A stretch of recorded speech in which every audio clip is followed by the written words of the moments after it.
오늘 3절 말씀해 보니까 다윗이 하나님 앞에 여호와의 산에 오를 자가 누구며 그의 거룩한 곳에 설 자가 누군가, 그렇게 다윗이 고백합니다. 여호와의 산에 오를 자 누구며 거룩한 곳에 설 자가 누구인가. 이것은 우리 오늘날로 말하면 예배에 합당한 사람이 누구인가 하는 것입니다. 예배에 합당한 사람이 누구인가. 그래서 다윗은 먼저 하나님 앞에 무엇이라고 고백을 하느냐 하면, 하늘과 땅과 모든 세계는 다 하나님의 것이로다. 만물이 다 하나님의 것이로다. 역대상 29장 11절 말씀해 보니까 여호와여 광대하심과 권능과 영광과 이김이 위엄이 다 주께 속하여 사오니 천지에 있는 것이 다 주의 것이로소이다. 천지에 있는 것이 다 주님의 것입니다. 다윗이 그런 고백을 합니다. 여러분, 우리도 다 하나님의 것이지요. 우리는 빈손 들고 이 세상에 왔다가 빈손 들고 떠나갑니다. 하나님의 것을 잠시 받아가지고 살다가 그냥 내려놓고 갑니다. 그러므로 우리에게는 모든 것이 다 하나님의 것인 줄 알고 재물도 자녀도 자기의 몸도 목숨까지도 여호와의 것인 줄 알아야 합니다. 서울에 어느 교회에 집사님 한 분이 계셨는데 이 집사님이 제가 한번 소개를 했습니다. 좀 오래됐는데 모든 것은 내 것이 아닙니다 라고 하는 주제였습니다.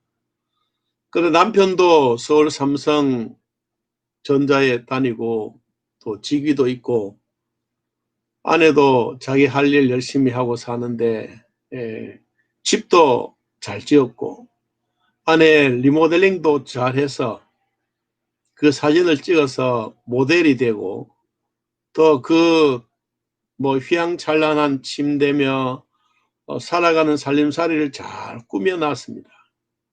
그래서 모든 사람들이 한 번씩 자기 그 집에 찾아가 보면 진짜 잘 산다라고 하는 표시가 드러날 만큼 그랬어요.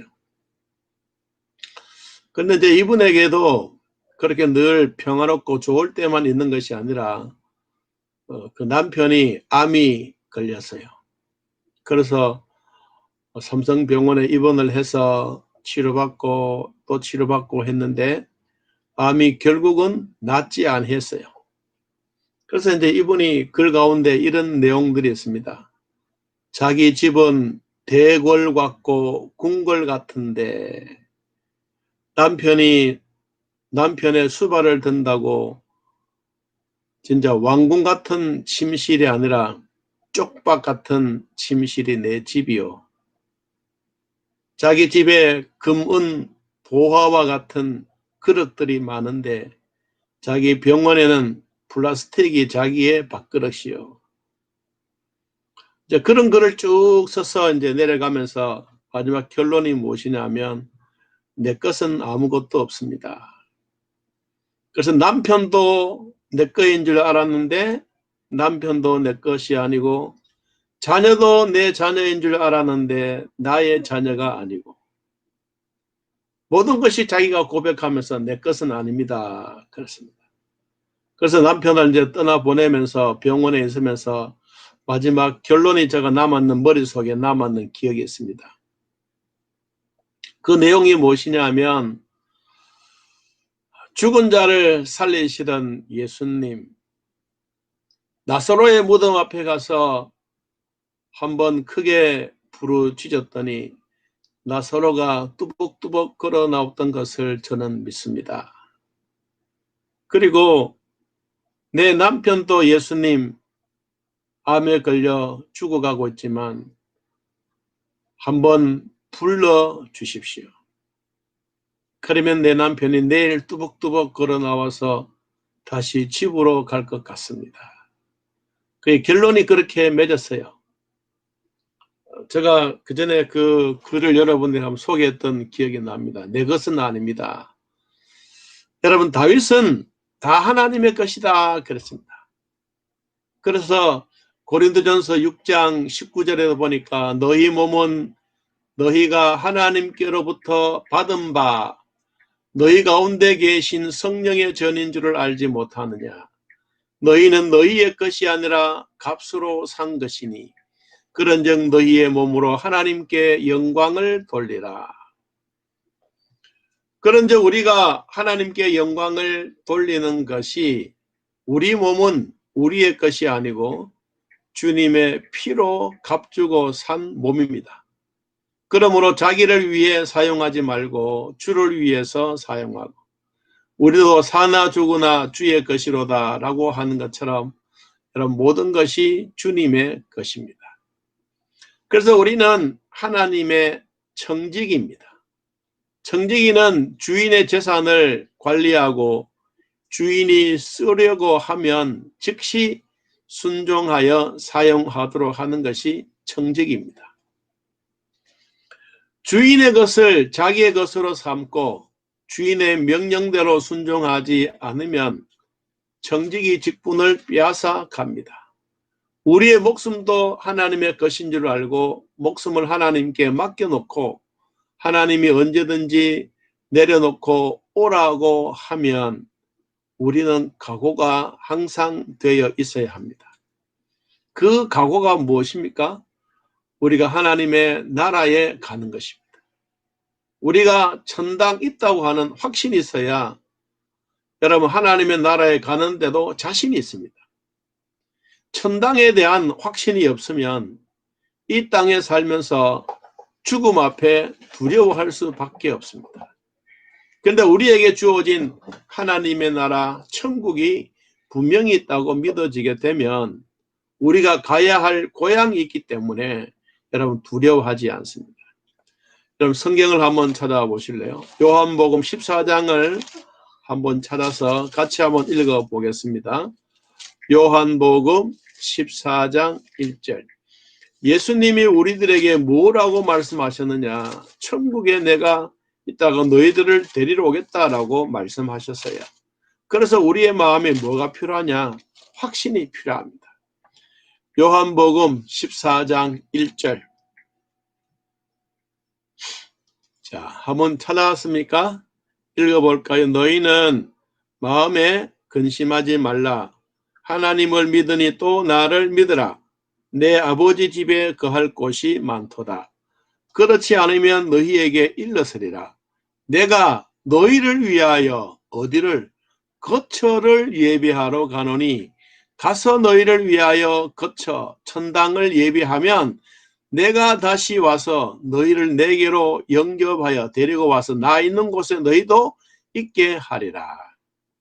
그러나 우리가 하나님의 백성으로 살아가는 일에 있어서 참 소중하고 귀한 것은 하나님의 나라가 분명하게 있다는 것입니다. 있는데 여기에 자신이 없으면 안 됩니다. 운동하는 선수도 자신이 필요하고 천당 가는데도 예수 그리스도를 믿음에 자신이 필요합니다. 세상 살아가면서 우리에게 자신감이 없으면 항상 흔들릴 수밖에 없습니다. 그래서 다윗이 모든 것이 다 하나님의 것이다. 모든 것이 다 하나님의 것이다. 자, 2절 말씀에 우리 시편 2절 24장 2절. 여호와께서 그 터를 바다 위에 세우시며 강들 위에 건설하셨도다. 하나님이 천지 만물을 창조하실 때 물에서 땅이 있는 이 엄청난 일들을 우리가 보게 되는 겁니다. 베드로후서 3장 5절 말씀에 보니까 땅이 물에서 나와 물로 성립한 것도 하나님의 말씀으로 된 것을 너희가 불어 잊으려 함이니라. 창조 때 물과 땅이 섞어서 전부가 물이 되었어요. 땅은 땅대로 모이고 물은 물대로 모여서 바다와 강이 되고 육지가 드러나게 된 것이지. 여러분 성경에서 보니까 우리가 창세기 1장 9절 말씀에 보니까 여기에 대한 분명한 이야기를 하고 있습니다. 여러분 유튜브에 주사랑 하양 주사랑 이광식 치고 들어가면 거기에 이 천지 창조 창세기부터 시작해서 지금 출애굽기까지 영상을 만들어 놓았습니다. 여러분들 한번 들어가서 보시면 좋을 겁니다. 자, 그 얘기가 어디에 나오냐면 9절 10절입니다. 9절 10절 창세기 1장 9절 하나님이 이르시되 천하의 물이 한 곳으로 모이고 묻이 드러나라 하시니 그대로 되니라. 하나님이 묻을 땅이라 부르시고 모인 물을 바다라 부르시니 하나님이 보시기에 좋았더라. 육지와 바다를 이렇게 완전히 구별하는 작업이 오늘 본문에 나타나 있습니다. 하나님의 백성들은 다 하나님의 것이라고 고백을 한 이후에 하나님의 나라에 들어가는 자들은 누구인가? 다시 말하면 예배에 합당하게 드리는 사람들은 어떤 자격을 가지고 어떤 사람들이 천당에 갈 수 있느냐 하는 얘기입니다. 자, 그 자격, 거기에 산에 오르갈 사람, 그리고 거룩한 장소에 들어갈 수 있는 이 사람은 도대체 어떤 사람인가? 자, 24장 3절 말씀 봅니다. 여호와의 산에 오를 자가 누구며 그의 거룩한 곳에 설 자가 누구인가? 여호와의 산은 영적으로 시온산입니다. 영적으로 시온산은 신령하고 거룩한 곳, 하나님이 계시는 천국입니다. 여호와와 동행하는 사람들은 이 세계를 찾아서 도달하는데 여호와의 산에 올라갈 사람들의 자격에 대해서 말씀하고 있습니다.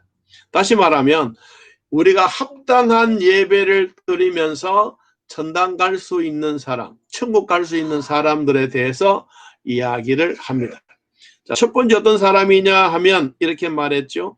4절에 곧 손이 깨끗한 사람이다. 손은 행동입니다. 그리스도의 피로 씻음을 받고 행동이 깨끗해야만 하나님의 산에 오를 수가 있습니다. 예수 그리스도를 믿고 항상 죄를 멀리하고 정결한 행위를 가졌을 때 신령한 세계에 들어가며 하나님과 함께 교제할 수가 있습니다.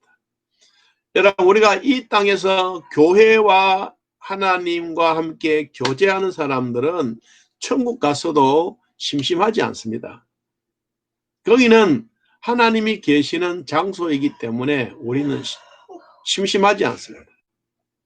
손이 깨끗하라. 우리의 행동이 깨끗하라. 두 번째, 마음이 청결해라. 마음이 청결하라.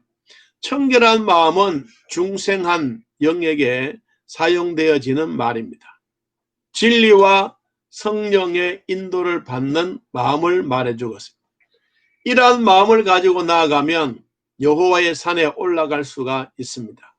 그러므로 성도들에게는 날마다 죄를 회개하고 하나님의 영감의 말씀과 진리로 자신을 깨끗하게 만들어 하나님이 주시는 신령한 산 시온산에 올라가는 것이 우리의 목표입니다.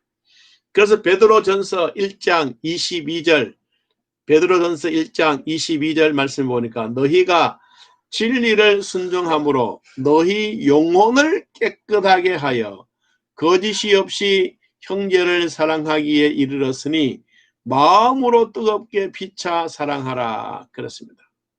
너희 영혼을 깨끗하게 해라. 영혼이 잘됨같이 범사가 잘되고 강건의 복을 얻었던 것처럼 우리가 우리의 심령이 우리의 마음이 깨끗해야 합니다. 예수님도 그 마음에 대해서 이렇게 복에 대한 얘기를 나누었습니다. 여러분 마태복음 5장을 한번 찾아보시기 바랍니다. 마태복음 5장 8절 마태복음 5장 8절 마음이 청결한 자는 복이 있나니 그들이 하나님을 볼 것이요.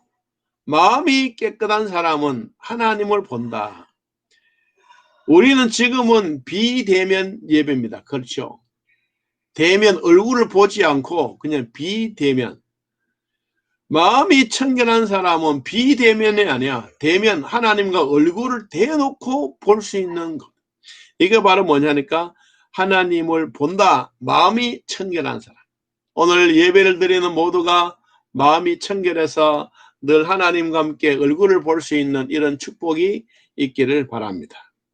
자, 세 번째 어떤 사람이냐 하니까 4절에 그랬어요. 곧 손이 깨끗하며 마음이 청결하며 뜻을 헛한 데 두지 아니하며.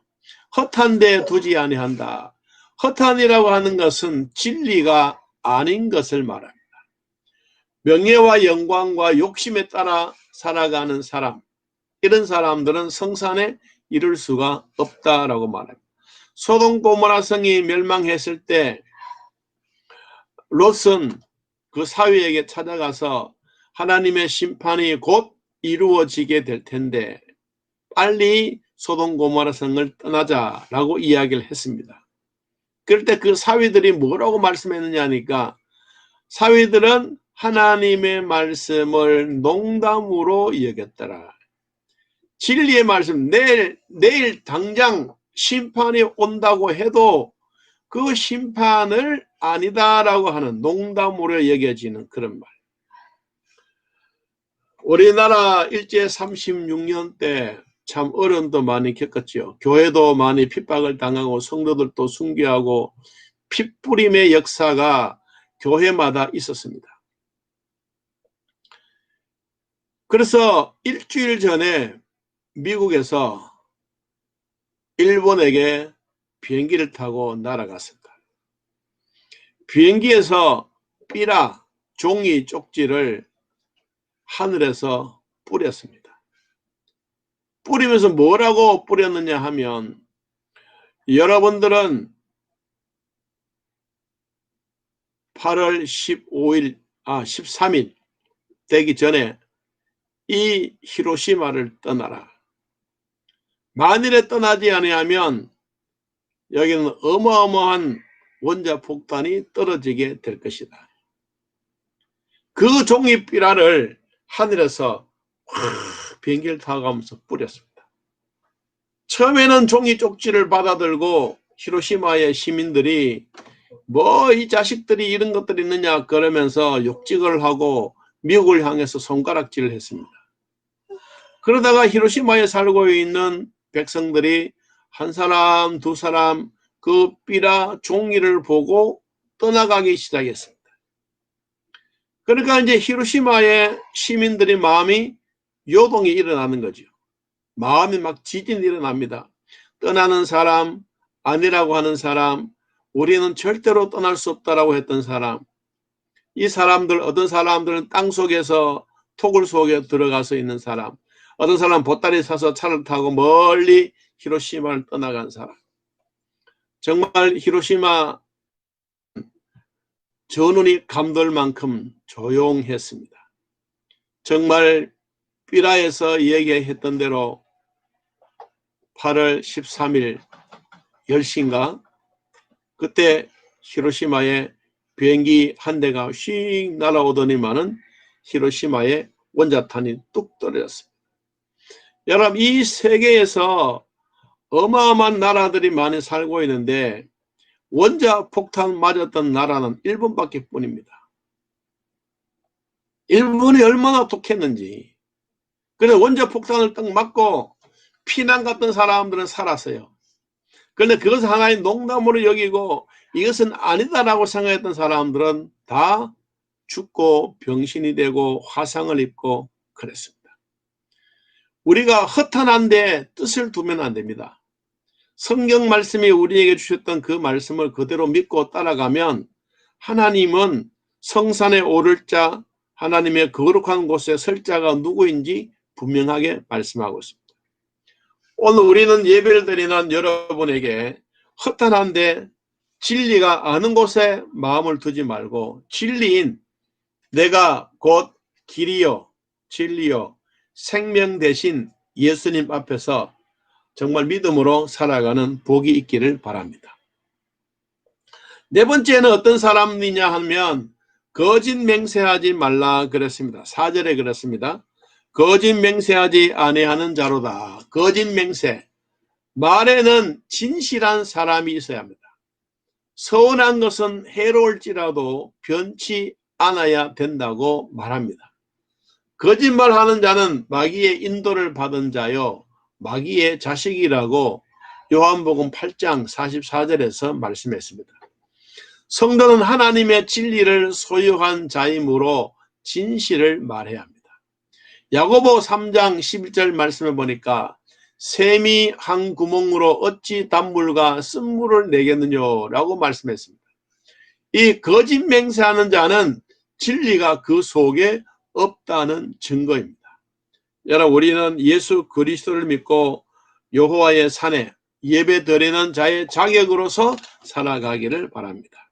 우리의 손이 깨끗하고 마음이 청결하고 진리 가운데 거하고 거짓 맹세하지 아니하면서 여러분 하나님이 살아계신 천국의 마음의 확신을 가지시기를 축복합니다.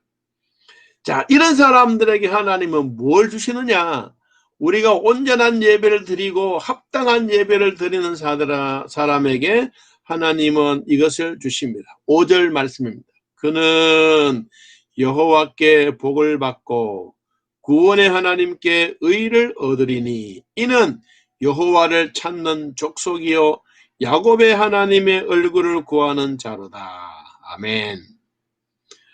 온전한 예배를 드리는 자들에게는 하나님이 복이 있다. 그래서 하나님이 복이 있다. 하나님이 복이 있는데 하나님의 의를 얻는다. 의는 예수 그리스도의 믿음으로 얻는다. 로마서 3장 22절에 믿음으로 하나님의 말씀을 지키면서 얻는 자.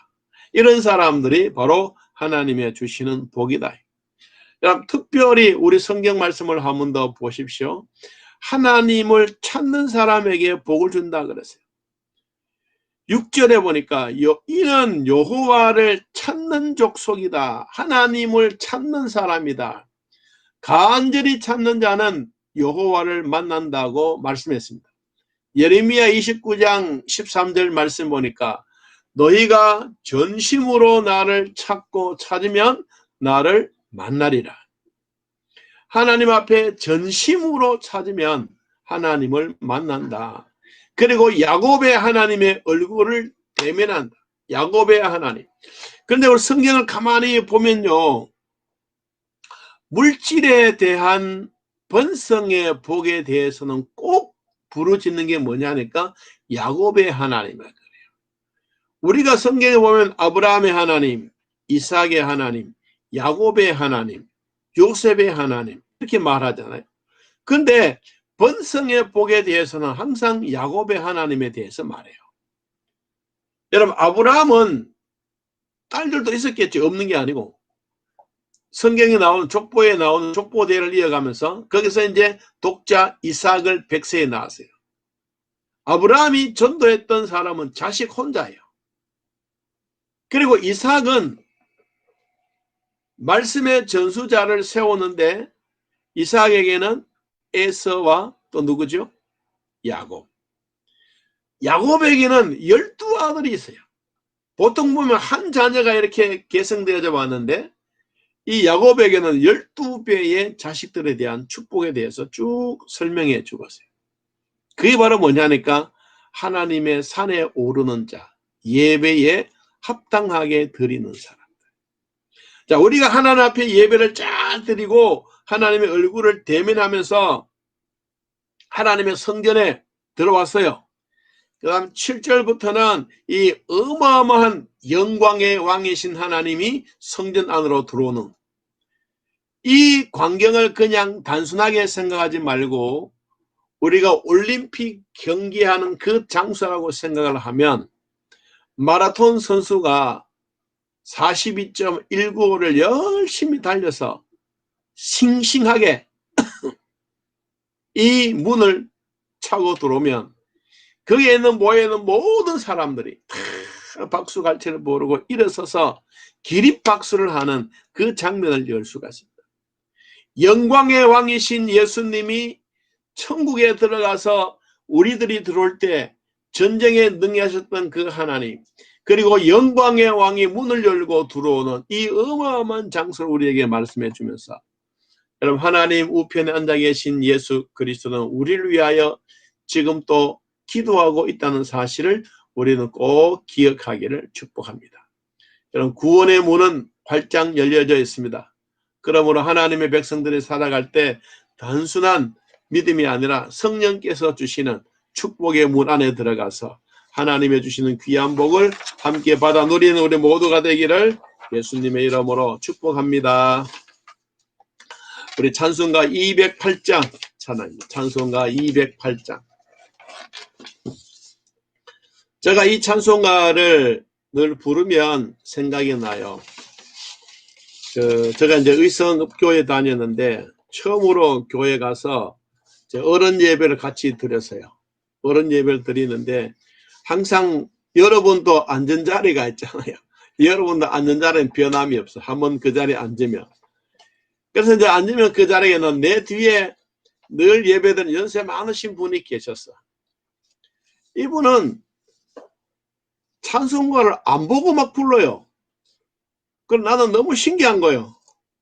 그래서 처음으로 가서 찬송가 208장 이 찬송을 마지막 찬송 폐처럼 부르고 있는데 이분은 안 부르고 있어. 그래서 제가 이제 찬송가를 펴가지고 그분 보라고 이렇게 막 갖다 대놓는 거예요. 이렇게. 그분은 뭐 이해를 했는지 못하는지 모르겠지만은 당신도 이거 보고 부르십시오라고 그런 마음 몰랐는데 나중에 알고 보니까 그분은 진짜 예수의 골동분자예요. 그러니까 뭐 이런 찬송은 늘 다 부르고 외우고 있는 거예요. 그래서 이 찬송을 부르면 저는 항상 그분이 생각납니다. 아, 나는 초년백이고 그분은 정말 프로에 있었던 그분이다. 내 주의 나라와 우리 같이 한번 부릅시다. 찬송가 208장.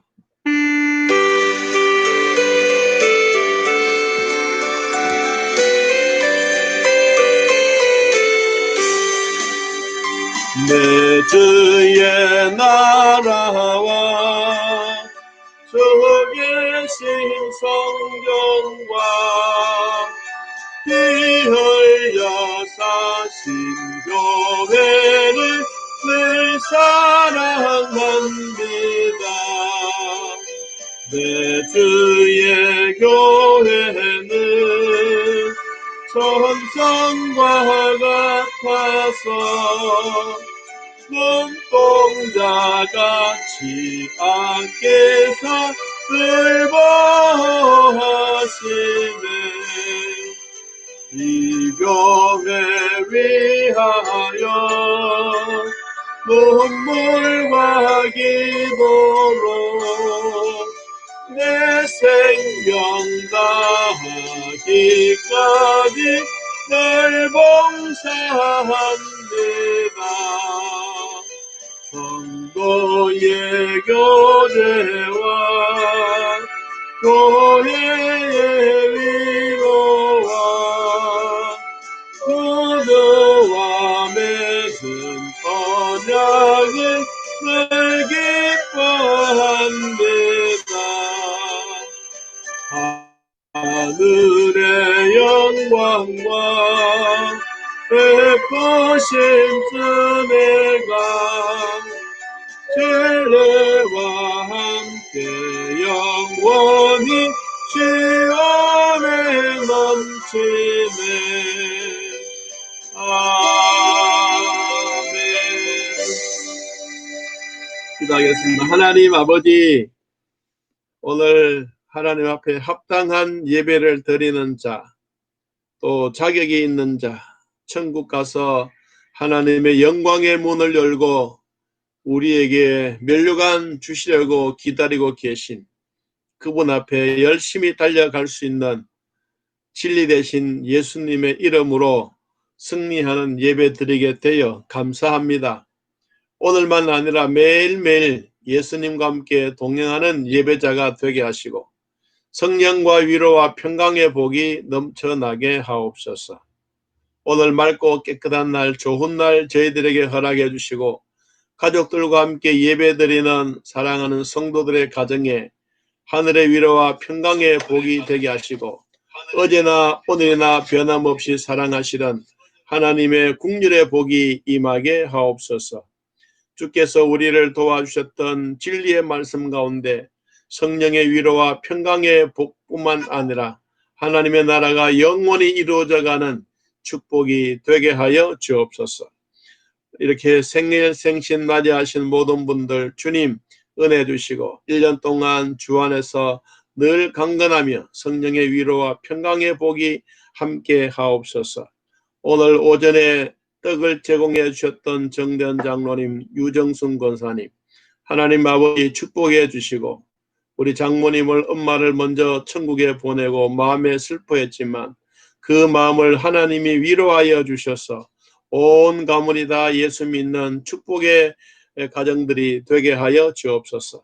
또 정한길 집사님 또 새 생명 주셔서 감사합니다.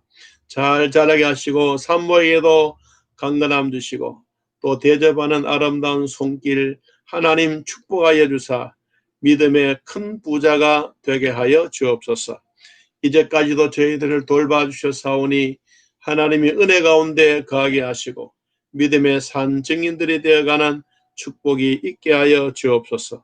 한 주간 동안 또 믿음으로 살겠습니다. 코로나19가 우리 옆에 절대로 접근하지 못하도록 하나님 불성강으로 막아주시고 하나님의 주셨던 은혜 기쁨을 누리며 예배하며 감사하며 영광 돌리게 하옵소서. 예수님의 이름으로 간절히 축복하며 기도하옵나이다. 아멘.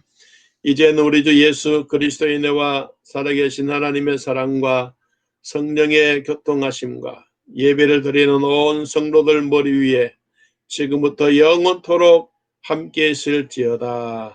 아멘.